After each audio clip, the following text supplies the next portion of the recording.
So let's start off with quadratic equations today. And what exactly is a quadratic equation? The quadratic equation is of the type ax square plus bx plus c, where a is the coefficient of x square, b is the coefficient of x, and c is the constant term.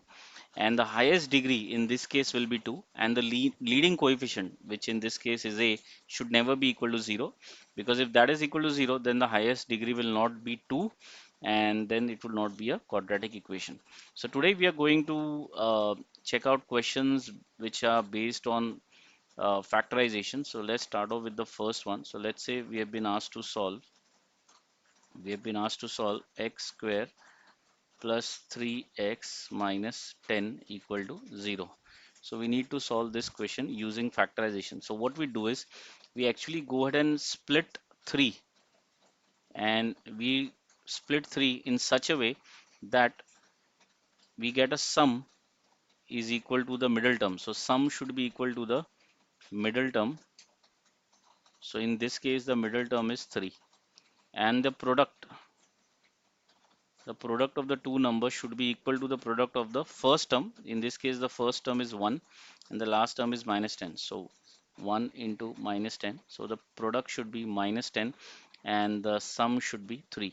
So let's try and split this. So x square plus, so 3 can be written as 5x minus 2x.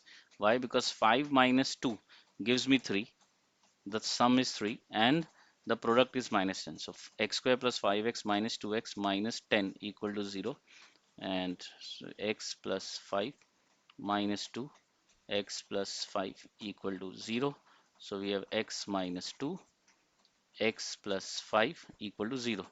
So hope you understood this step. So here what I did is I took x plus 5 common. First I took x common and here minus 2 common. You just have to make sure that you get the same term in both the brackets. Now I took x plus 5 common, so what I got is x minus 2. Now this is product of two terms. Product of two terms is 0. So either the first term is 0 or this one is 0. So x minus 2 is 0 or x plus 5 is 0. So x is equal to 2 or x is equal to minus 5. So this is the solution. I can write this as solution set equal to, I can say this is 2 comma minus 5. So this is a set and the solution is 2 comma minus 5, the two solutions of this quadratic equation. So let's start off with the next question. So let's say the second question is, let's make it a bit complicated. So let's say the question is 5x plus 1 upon 4 minus 2x minus 1 upon 2 equal to x square. So obviously this is not in standard form. So what I'll do is first I'll just get rid of the denominator. So what I'll do is I'll just multiply both sides by 4. So I'll have 5x plus 1 minus 2 into 2x minus 1 equal to 4x square. So I've just made sure that I get rid of the denominator. Now you can just adjust these terms. You can open the brackets and you should get 4x square minus x minus 3 equal to 0. Now again you get to the standard form. Now you can use splitting the middle term. So now your middle term is minus 1 and you need the product as 4 into minus 3, which is minus 12, and you need the sum as minus 1, right? Because coefficient of x is minus 1. So now you have to think of two numbers, 12. So 12, I can think of 4 and 3. So let's say 4 and 3 works. So if I have 4x square minus 4x plus 3x minus 3 equal to 0. Let's check this out now. Minus 4 into 3 gives me minus 12, and minus 4 plus 3 gives me minus 1. So perfect. Now we have got the numbers. Now let's take common. So we have take 4x common. So you have x minus 1. Here I take 3 common. Here I take 3 common. So I have x minus 1 equal to 0. Now x minus 1 you take common. So you have 4x plus 3 here. And now this is equal to 0. So this equal to 0 will give you x equal to 1, and this equal to 0 will give you x equal to minus 3 by 4. So you got the solution set for this as well. So let's write down the solution set. So solution set equal to minus 3 by 4 comma 1. question number 3.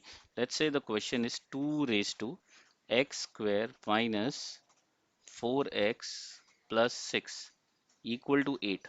And the question is obviously solve for x. Solve for x. So we need to find the value of x.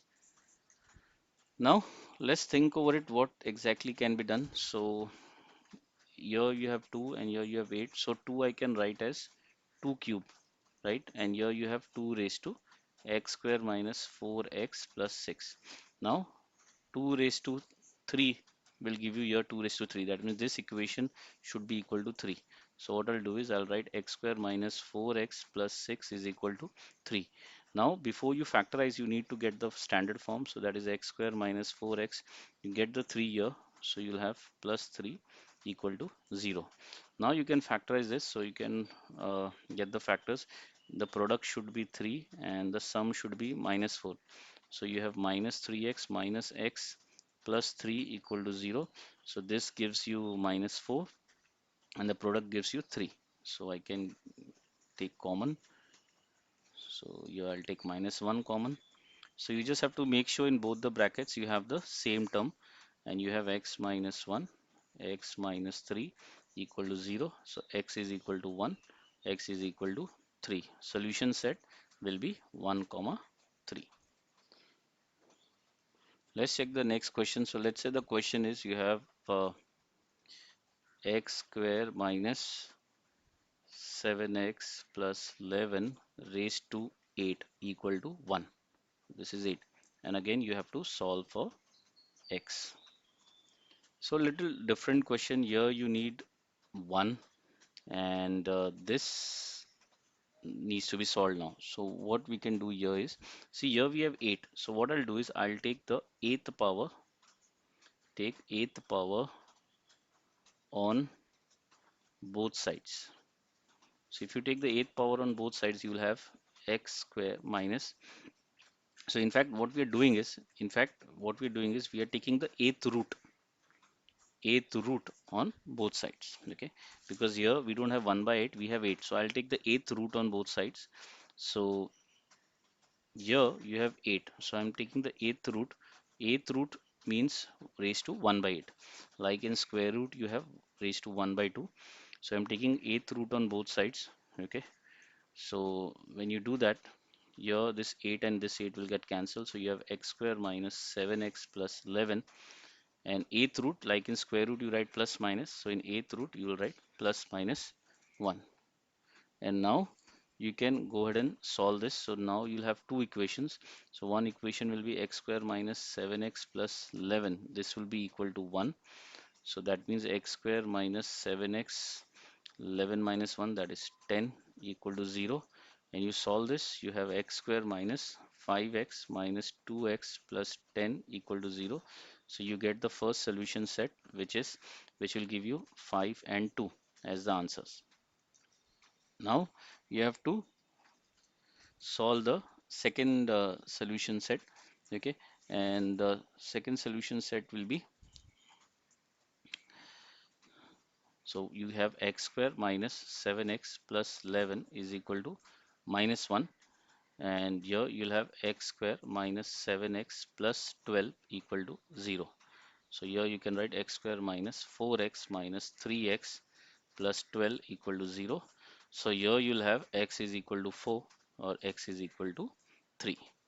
Okay, so this is how you have solved the question. So there are actually, you got four solutions: x is equal to 5 or 2 or 4 or 3. Okay.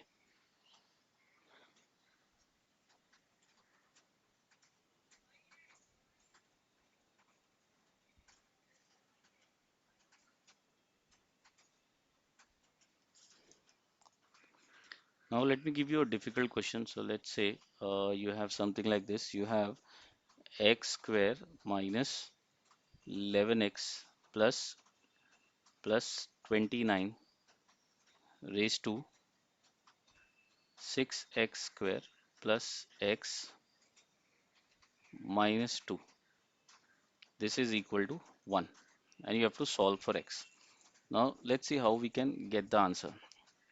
Now here, in fact, here you'll have a lot of cases. Why? So you'll have case one wherein we know that for any number raised to 0, we get 1, right? Any number raised to 0 gives you 1.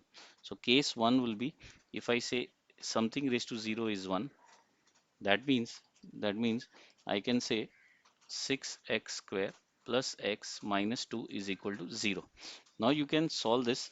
You can solve this by factorization and you can get the answer. So now you already know factorization. So I'll just directly write the answer. When you factorize, you should get x equal to half and you will get x equal to minus 2 by 3. Now this is one case. Now let's take case 2. So hope you understood case 1. Okay. Now for case 2, if the denominator is 1, if the denominator is 1, then 1 raised to any number, let's say the number is b, 1 raised to any number will always give you 1. So that means what I can do is I can put x square minus 11x plus 29 equal to 1. And now I can solve this and I can get two answers. So I'll get x equal to 4 or x equal to 7. This is one more case. Now let's take the third case. Now the third case will be, now let's take case 3. Now case 3 will be if you have something like if the base is negative and you have an even number here, let's say it's 2b, then also you will get 1. So what I'll do is now we'll we'll solve the the base that is x square minus 11x plus 29. I'll put this equal to minus 1 and I'll check what are the two answers and whether those answers make the exponent even or odd. Okay, so if you solve this, you will get two answers, x is equal to 6 or x is equal to 5. Now, both answers you have to check in the exponent. So, put x equal to 6 in the exponent, and the exponent is x square 6x square plus x minus 2. So if I put the value, I'll get 6 into 6 square plus 6 minus 2. If you solve this, you get 220, which is an even number. So that means x equal to 6 is a valid answer. Now you put x equal to 5. Now when you put x equal to 5 in this equation, you will get 153, which is an odd number. So x equal to 5 is not the solution. So if you want to write all the solutions, so all solutions, so the solutions will be, if I write in a set, so one was minus 2 by 3, one was 1 by 3, we had 4, we had 6, and we had 7. So these were the answers. You can just cross check. You can just see each and every part. And so I have not solved this by factorization because you already know how to factorize. The important part was how to make the cases in such a question wherein the base and the exponent both are in the form of quadratic equation. So hope you like this video, and the next video we'll check the next method which is used in quadratic equations. Till then, take care. Bye bye.